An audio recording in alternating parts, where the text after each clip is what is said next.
Ask the Messengers, the program that deals with substance abuse, real people telling real stories. Hosted by Pastor Lester Lewis, co-host Charlize Wilkerson and Leroy Carey. Where there is addiction, there is a chance for recovery. We're trying to help save lives on Ask the Messengers.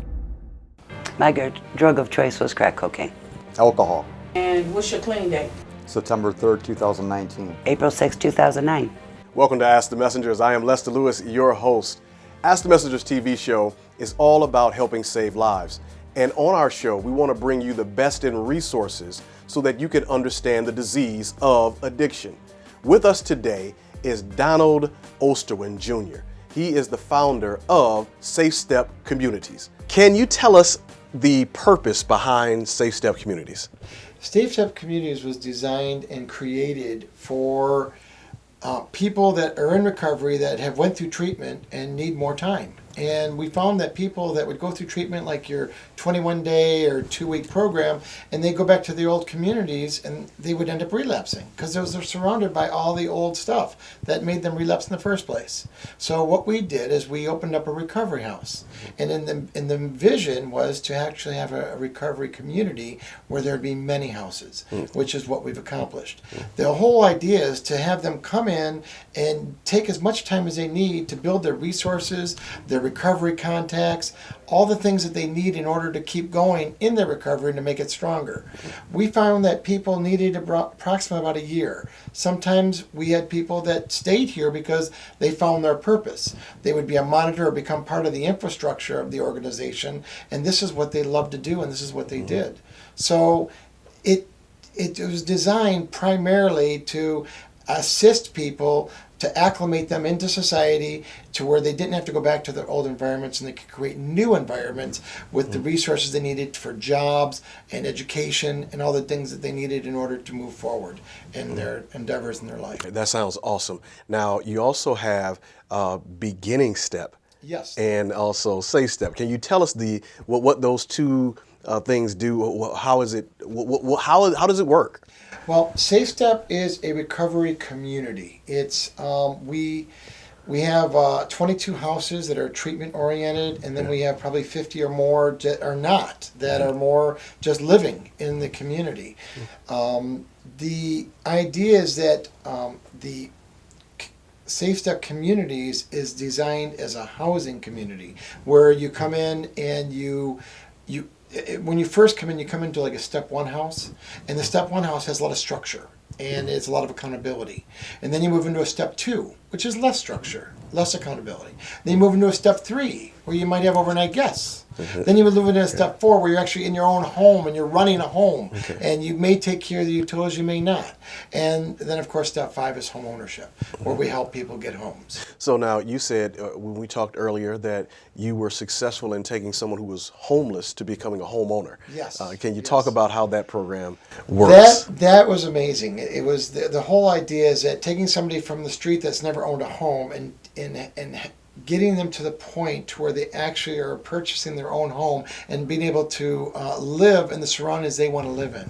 So it's not about a landlord determining how your life's going to be. It's you. And that was the beauty of it. We were able to get people to move through those stages that I was telling you about, step 1 through 4, and boom, that's where they'd end up just be ready. It typically took anywhere from 2 to 5 years for people to be ready to do that. But as you know, it's taken time to get there. Safe Steps celebrated 20-some years just this January.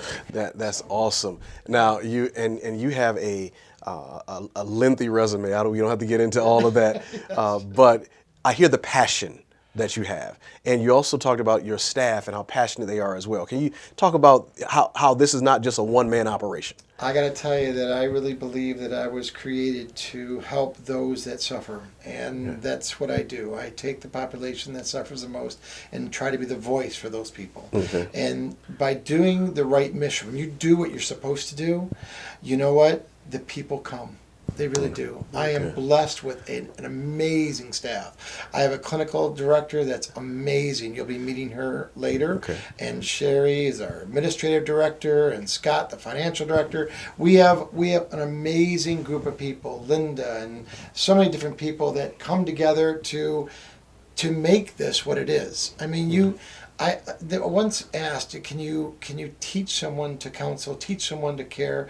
You really can't. It's really a gift. Right. You really have to love people and love what you do. And I got to tell you that we have been very blessed to get people together to do our mission of what we're trying to do.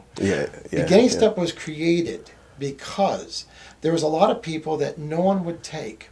There was people that they call frequent flyers. That was their thing. There's people that would just do a lot of different treatment centers, and that's just what they did.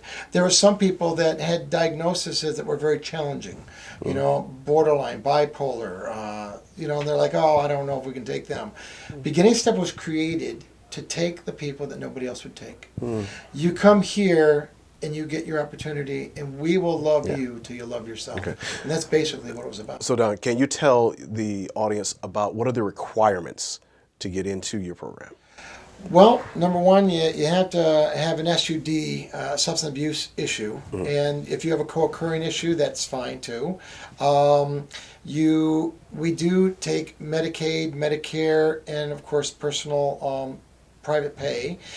We do have veterans. We have a lot of veteran contracts for Detroit, Ann Arbor.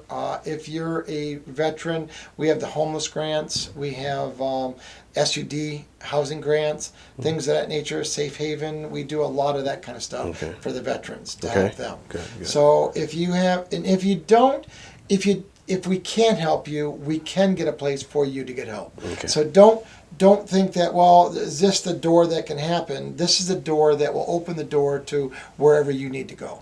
So if we can't find it, we will find someone that will be able to take care of them. All right. Well, listen, we want you to know that we're going to talk with one of the key members here, one of the key staff members that you talked about, Catherine Radamus, and she is going to share with us and tell us more extensively about the program.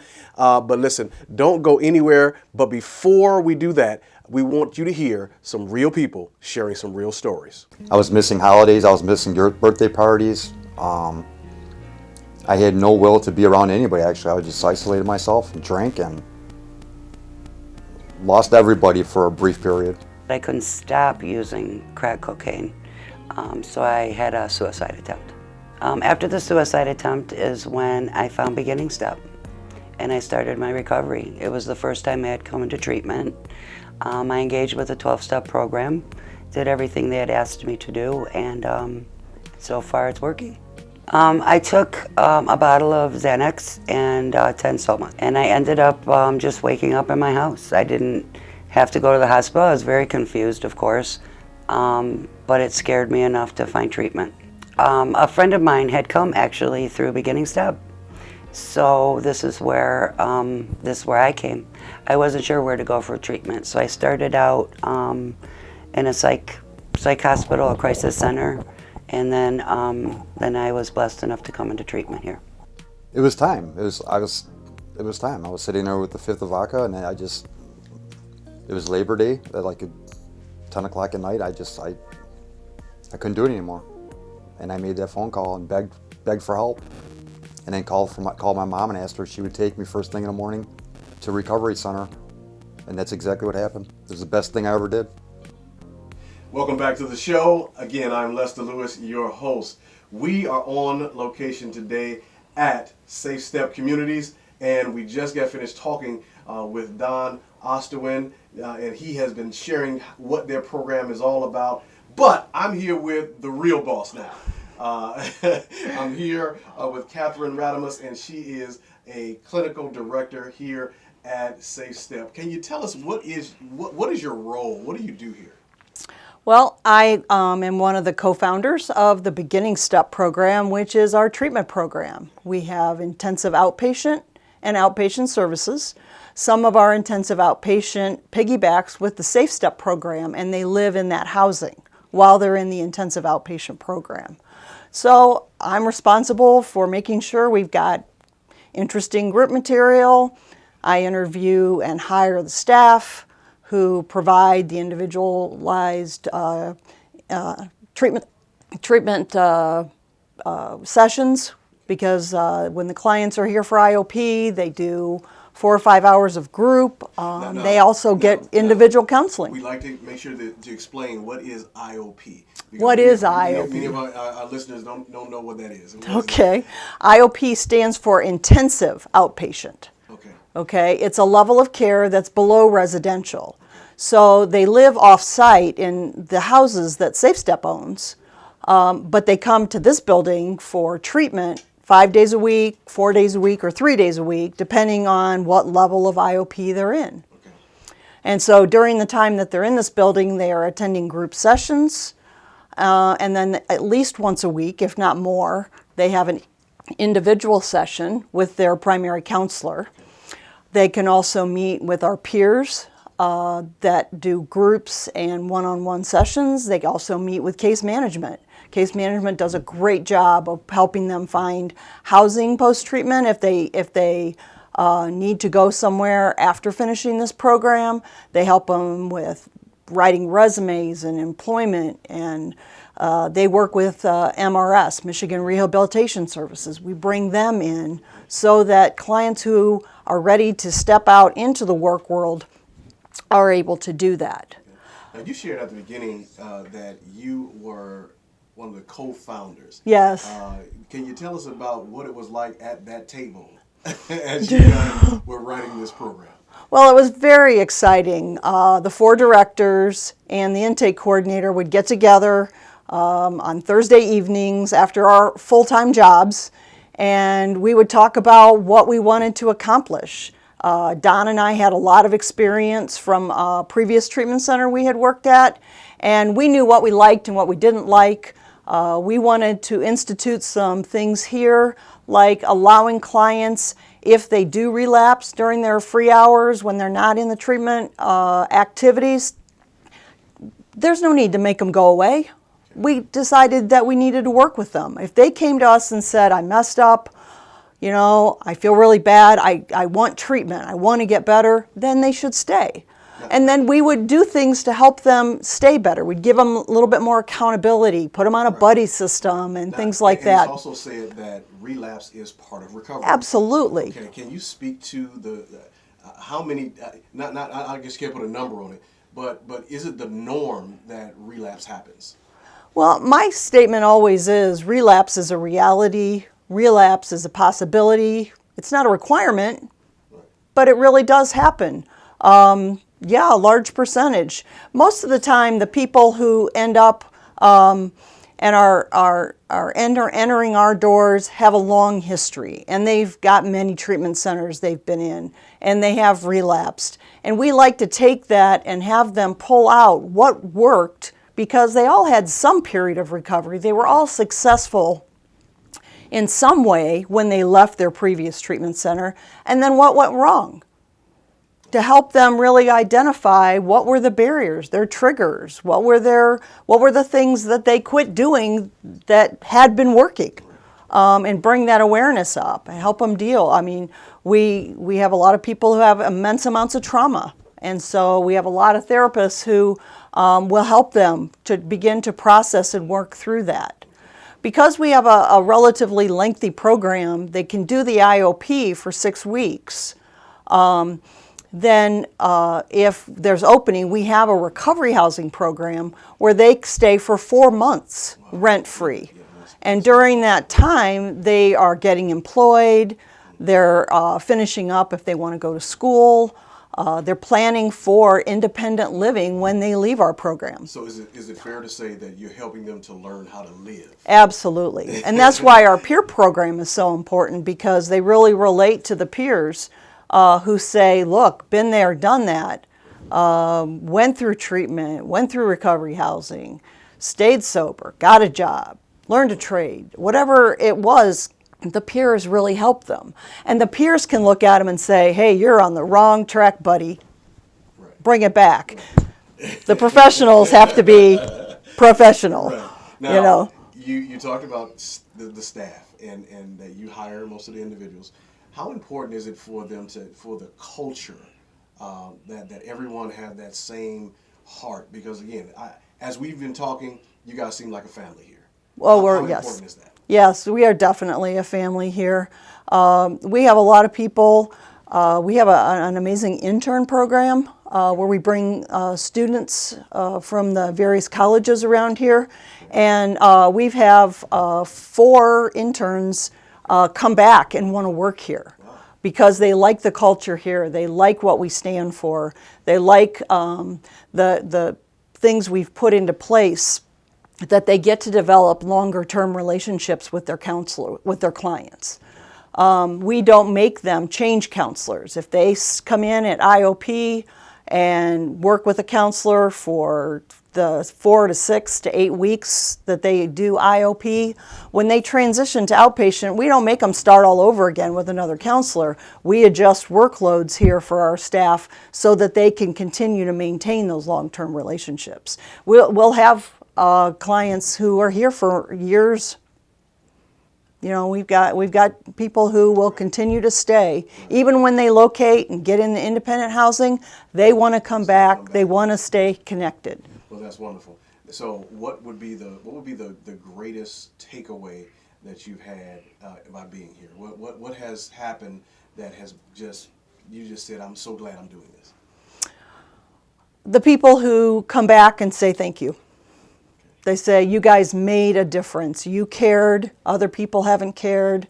You gave us the services, you were enthusiastic, you cared about me. You made me feel like it was okay to recover and get better. Now, you're going to come back, you and Don, come back and give some final words and thoughts about recovery and your program. But before we do that, we don't want you to forget that real people have real stories.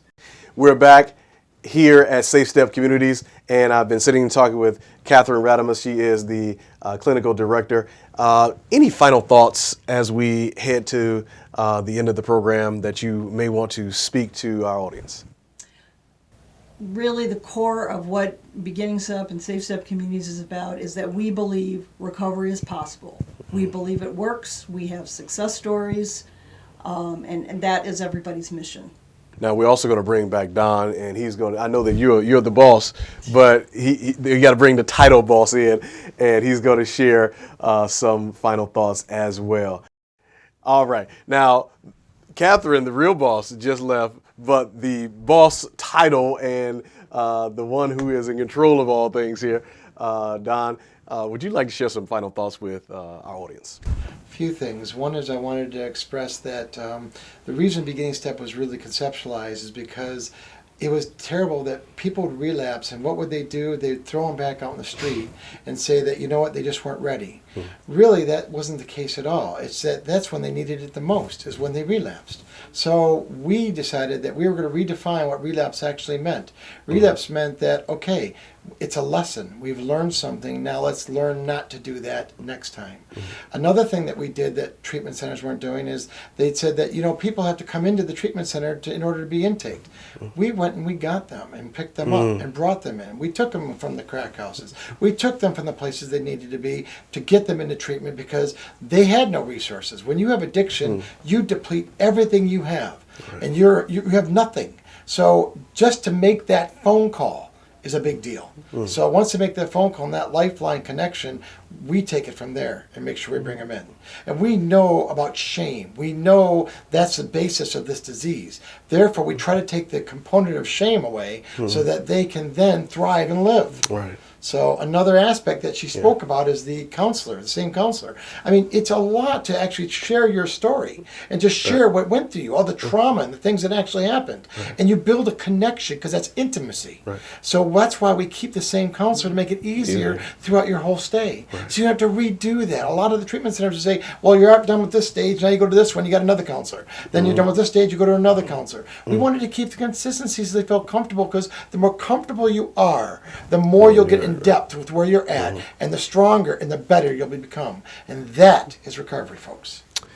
Well, I see the passion, and you have, listen, I believe, the information is on the screen so that you can find this program and get involved if you have someone in your family or if you yourself are in need. You have a passionate people working here who absolutely will help you. And so Ask the Messengers wants to bring you the very best in those resources. And today, I believe we have done just that. Now, we believe that love is what love does, and we want to love you to life. We'll see you next time on Ask the Messengers. Won't you help us to do exactly what our motto is, and that is to help save lives? Won't you send a generous donation to the information there on the screen? We would love to have you as part of our partnership to help save lives. You may not be able to go out in the street, you may not be able to come here to the show, but you can send your donation that helps us save lives. I was trying to lie to my mom that I wasn't drinking and I was sick. She wasn't stupid. She knew what was going on. And I thought I was snowballing everybody forever. I'm actually getting ready for a big life change. I'm moving out of state to be with my kids and my granddaughters. So what did I learn yesterday was to continue to keep talking about the fear that I have of change and to go back and reread step 3, go to a meeting. Hi, Mom. You know I love you very much. I know I've made a lot of mistakes in my 30 plus years of drinking. I know I've hurt the family. You know, the older I get, the more it seems like I've come to respect life and family more than I ever did. The drinking made me all, it was a haze. It was a haze. I was trying to make myself feel better from being depressed, from not working, losing jobs. I just want you to know that you're the biggest part of my support. And if it wasn't for you, I wouldn't be here right now. And you keep on giving me the support. Help me here. I know you believe in me this time, and I believe in myself. And I want to thank you for all the support you've given to me. I love you, Ma. You know, you hear a lot of times, if I can do it, you can do it. And I don't even know if that's powerful enough to reach somebody. But, I mean, there is hope, there is help. You know, there's counseling, there's, you know, the 1-800 number. You need to get help. You know, it's true what they say, you know, jails, institutions, and death. And you may not feel today that you're worth the life that's right there because you don't see it. But it is right there. Just reach out, get help.